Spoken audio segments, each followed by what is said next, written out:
Alright, got a code. Feeling good. 1.48. Gene expression and mutation.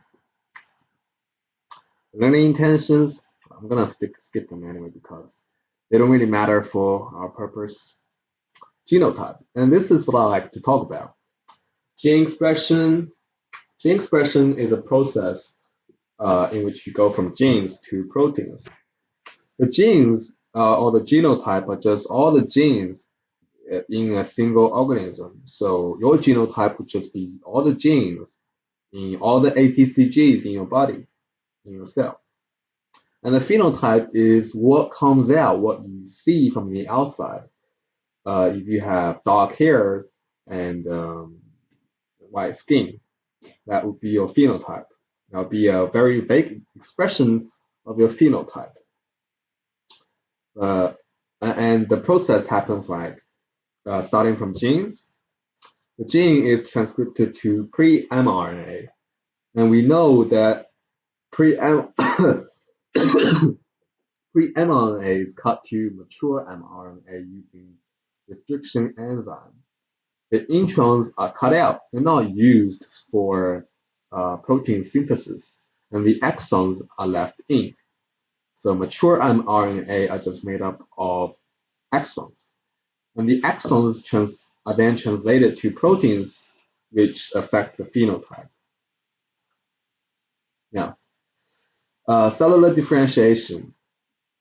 Cellular differentiation means a cell can differentiate into different types of cells, and that cell that can differentiate is called a stem cell. A stem cell is a cell that can either replicate itself, so one stem cell turn into two stem cells, or it can differentiate into many other cell types. It can turn into immune cells, sex cells, and all these others, for example. How cells differentiate, there are seven reasons: gender, chemicals, temperature, signals molecule from other cells, for example, hormones plus receptor, environment, which we'll see later, epigenetic factors. Our body have a mechanisms of turning genes on and off. But first, let's get to the definition of epigenetics. It is the study of heritable phenotype changes that do not involve alteration in the DNA sequence. Remember, there are two things. Um, Heritable phenotype changes. It means a change in the phenotype. For example, I could develop a cancer and it could pass on to my child. That would be a heritable phenotype change because the cancer, you can see the cancer, it could be, I have a tumor on my head. And my child also have a tumor on his head, and hopefully I won't have tumor. But that would be a heritable phenotype change. But that won't necessarily be example of epigenetics. Remember, epigenetics does not involve alteration in the DNA sequence. Cancer can happen in two ways. One, you mess up the DNA sequence, so if you switch the order of A, T, C, G around, you are a lot likely to get cancer. But there is another way by changing the way your genes are expressed. There are four ways to do it: DNA methylation, protein remodeling, transcription factors, translation factors. When these four are working together fine and well, your body is healthy, nothing is wrong with it. But when you mess up one of them really bad, you could get cancer, and that's not good for you. But the first one we're going to see is DNA methylation. The function of methylation is it blocks the RNA polymerase.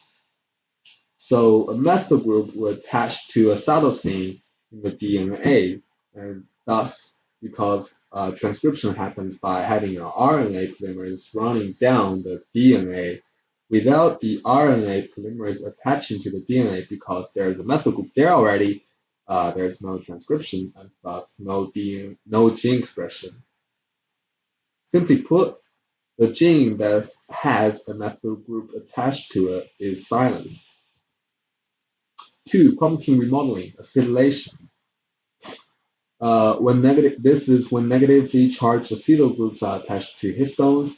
DNA is less tightly packed and genes become transcriptionally active. We know that DNA is negatively charged and the histones are positively charged. Positive, negative, they attract very well. They bind together very well, and thus they are very tightly packed together. They're very condensed, and that will be the picture on the bottom. But when you add a acetyl group to the DNA, it becomes lesser tightly packed because the attraction between the positive and the negative isn't that strong anymore. So now with the acetyl group attached, the RNA polymerase can actually run down the the DNA to start transcription, whereas before it couldn't because it was too tightly packed. The third one, transcription factors. There is the promoter. Promoter region is not transcribed. It plays as a role in gene expression, in gene transcription. Sorry. But what we are looking at is transcription factor.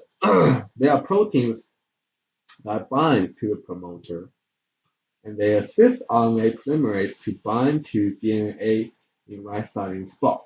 That's right, RNA doesn't just work on its own. It needs some assistance from the activators to start to activate and increase the rate of transcription, and it needs the repressors to bind to slow down or stop the rate of transcription. And they're quite cute little things in this diagram. Um, okay, next one. The fourth is translation factors. There is initiation factors. They affect the ribosome use, and they initiate translation, or they don't. There's the non-coding RNA. They destroy, so they are the RNA that are not translated. They're not coding for anything. They destroy the mRNA and functional, and they are functional RNA that transcribe from RNA from DNA, but they're not translated in polypeptide, and they're mostly 20 to 30 nucleotides long. Another learning intention.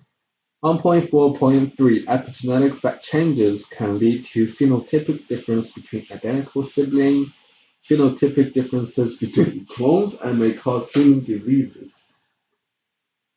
Epigenetic and disease. The key external factors, such as the environment, may cause changes in DNA methylation and histone modification patterns, affecting gene expression, and they could be passed on. This is very serious and it's very scary because the messing up your DNA is not the only way to get cancer.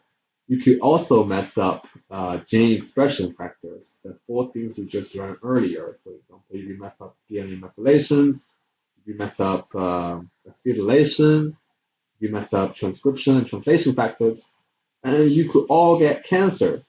Sounds pretty easy, right? Doesn't sound too hard to do.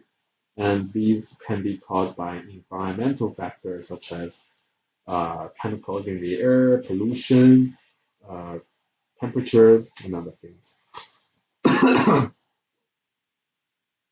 Example of cancer key chains is involved.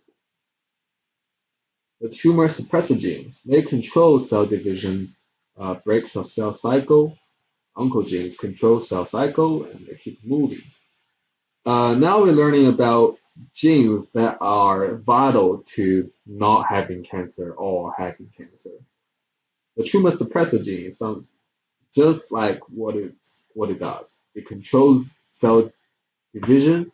It suppresses cancer, tumor basically, because we know that cancer is just a uncontrolled growth, uncontrolled replication of cells. When it happens too fast, you get a bump here and there. You get a tumor on your head, likewise. And there's the oncogene. Oncogene actually keep moving. It accelerates. So if you mess oncogene too much and express the oncogenes too much, you could also get cancer because um, your oncogene effect may overwhelm the tumor suppressor genes. So you get too much you get too much cell division, you get a bump on the head. And there is DNA repair genes. They fix damaged DNA. Our DNA is damaged all the time. When you go out, you get a sunbath, and you get burned. You get burned so bad that you stop breathing. You've actually damaged some of the DNA in your skin cell. And if you don't have DNA repair genes that fix the damaged DNA, guess what?